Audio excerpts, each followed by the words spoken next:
Hello and welcome to my daily blog to Keep the Nation Gardening. Follow us, hashtag Keep the Nation Gardening. Today the temperatures have dropped slightly, so I'm outside sweeping up. It's not the most exciting job, but it's great exercise. I'm sweeping down the patios because I've not done it this spring. There's quite a few leaves and bits of debris about, so I'm giving that a good sweeping. And if you've got a power washer, you could power wash the patio as well. I'm going to be spraying it with something which will kill off all the algae and moss, and there's no scrubbing required.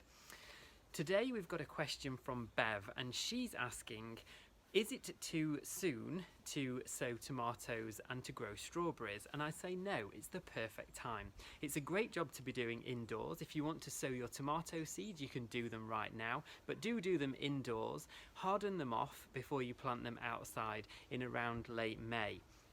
If you're growing strawberries, it is too early to grow them, it is too late to grow them from seed for this year, but you can probably get mail order plants which are kind of come in a bag of sawdust, a bit like the plants, the herbaceous plants that I planted a couple of days ago.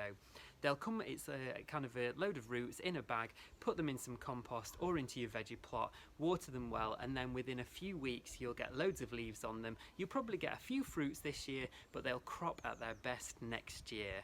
Until next time, until tomorrow in fact, bye bye.